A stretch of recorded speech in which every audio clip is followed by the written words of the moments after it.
Есть кто внутри? Сдавайся, будешь жить!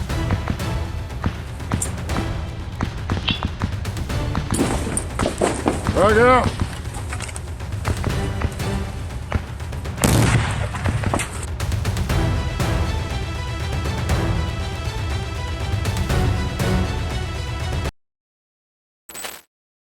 Что дальше? Ukrainian Azov troops received information about Russian soldiers' hiding place, and squad leader launched attack. Ukrainian Azov units began narrowing area of Russian troop movement. Then they moved to the second area, which became the focal point. At this point, the Azov units had already located a Russian force that would help them locate the other Russian forces hiding there.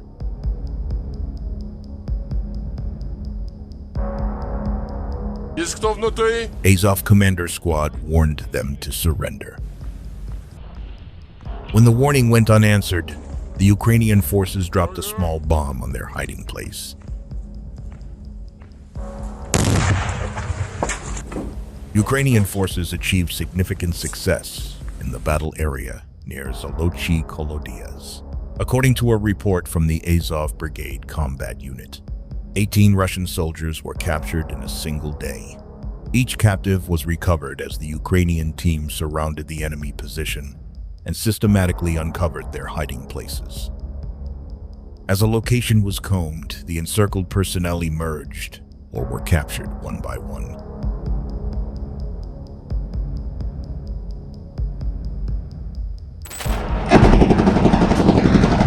A documentary video released by the Azov Brigade shows how this process unfolded, from identifying hiding places to surrendering by the rescued troops. This success demonstrates effective tactical pressure, not a frontal assault, but a planned encirclement that left the enemy in a precarious position. The operation took place in an area geographically close to Pokrovsk, a sector that had long been a key pressure point. The terrain in this area was littered with small paths, damaged buildings, and hiding places that allowed troops to move undetected. Azov Brigade units did not immediately launch a major push. They began by narrowing the area of movement, monitoring any changes in activity around the Russian positions. When a point was isolated, the Ukrainian team approached in a measured manner. From there, one by one, the hiding places were revealed. This was not through open attacks, but through sustained pressure that forced the enemy from their safe positions.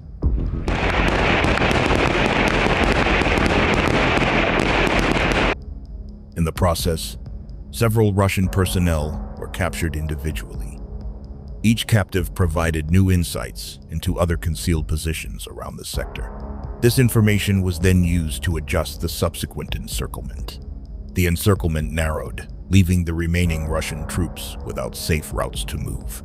According to reports from Azov Brigade combat units, within a single day of the operation, a total of 18 Russian soldiers were captured in the combat area near Zolochi Kolodias. Released video documentation shows how this process unfolded in a gradual and controlled manner. This situation highlights that tactical pressure around Pokrovsk is not always characterized by major battles. Instead, through silent encirclement and the control of information, control of the terrain can be transferred without widespread escalation. Operations in this sector are part of a larger effort to maintain the stability of the Pokrovsk front line while preventing the reconsolidation of Russian forces in the surrounding area. But the siege around Pokrovsk isn't completely over. Although 18 hostages have been secured, recent movements suggest there are still other positions untouched. Several field indicators point to a sector on the other side of this line, an area that has so far appeared calm, but is actually harboring suspicious activity. And there, the next pressure is starting to build. This next sector has the potential to determine the direction of movement around Pokrovsk. In an area previously overlooked, movement on the ground began to show a different pattern. Activity appeared quieter, yet more coordinated. This indicated that the pressure was not confined to one point, but rather spreading to other sectors around Pokrovsk. And from here, the battle dynamics entered its next phase. This area was located on a connecting route between key points. Yet for some time it appeared relatively quiet. It was precisely this quiet that attracted the attention of Ukrainian units. Initial observations revealed small but consistent changes. Brief movements at certain times, deliberately camouflaged traces of activity, and the use of unusual routes. All of this pointed to one conclusion. This sector was not entirely deserted. Ukrainian units began deploying reconnaissance teams in loose formations. The goal was not to provoke contact, but to ascertain the scale and pattern of enemy activity. Each discovery was recorded, verified, and then synchronized with data from other sectors. Over time, a picture of the terrain began to emerge. Several points were identified as potential stopovers or temporary hiding places. Entry and exit routes began to be mapped. Rather than moving quickly, the unit chose to wait for the right moment. Pressure in other sectors, including around Pokrovsk, indirectly affected the situation here. Russian forces allegedly began to move, seeking perceived safer ground. It was then that signs of increased activity emerged. Short communications, changes in position, and more intense camouflage efforts confirmed that this sector was beginning to play a significant role. The Ukrainian unit then adjusted its position, closing several routes that had previously been left open. This move was done slowly, without overt escalation, to maintain the element of surprise. From this point on, the sector was no longer simply a support area. It became an active part of the battle dynamics around Pokrovsk, and what happened next would depend largely on how this pressure developed.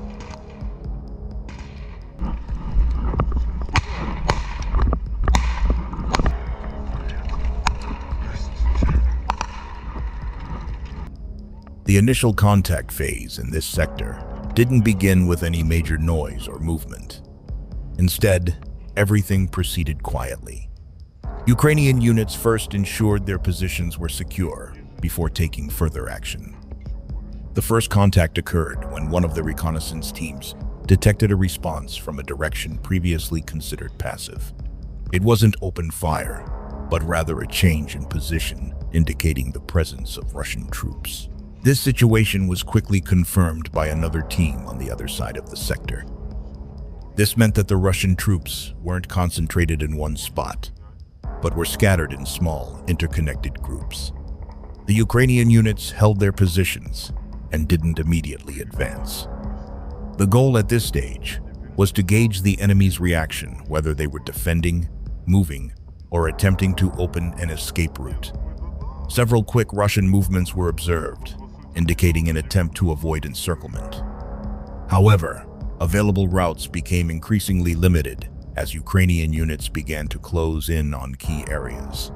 This initial contact signaled that the sector was active and could no longer be considered secondary.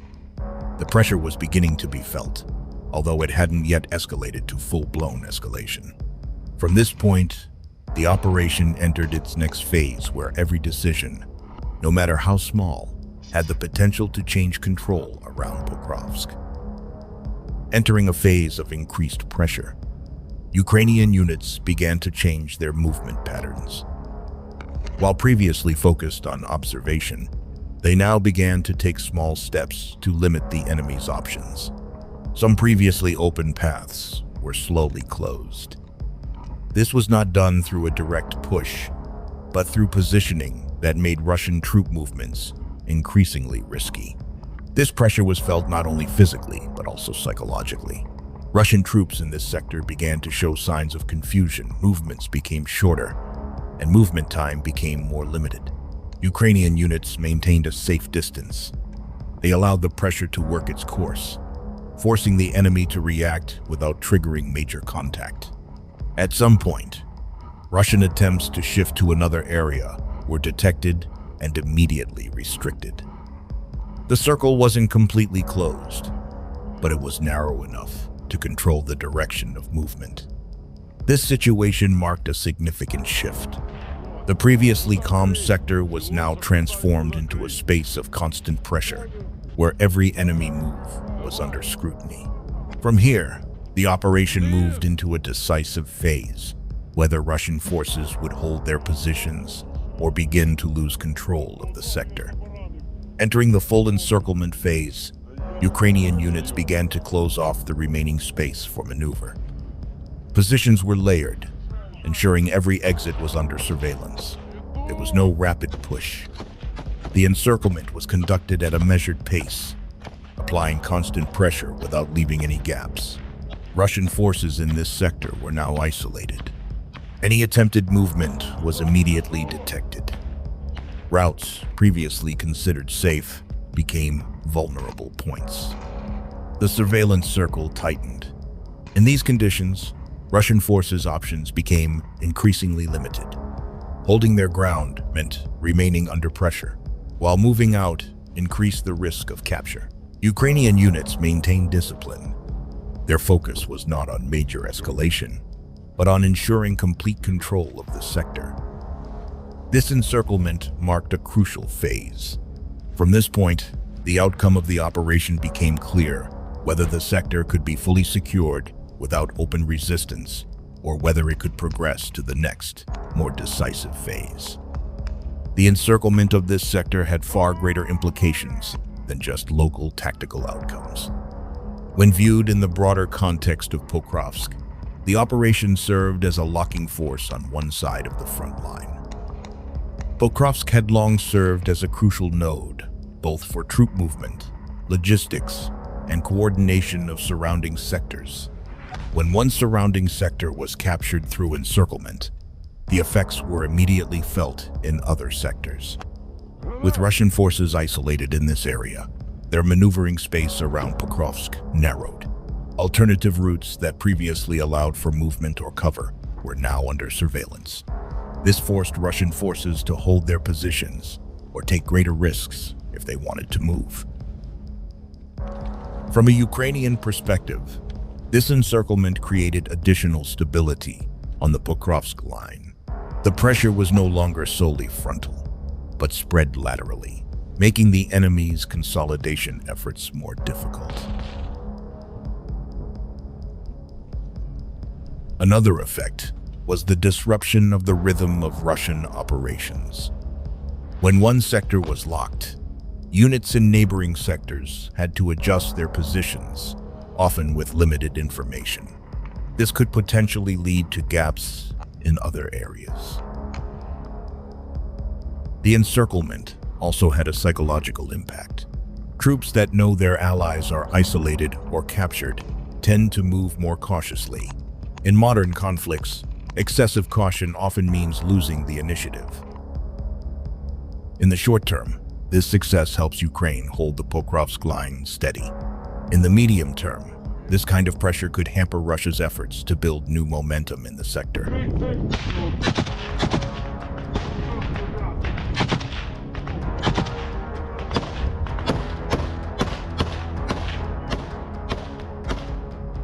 This means that this encirclement is not just about securing a single area, but part of a larger pattern gradually eroding the enemy's capabilities without resorting to large-scale combat. And as long as this pressure is maintained, Pokrovsk remains a hard-to-deter attack.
такая по нам хуярили.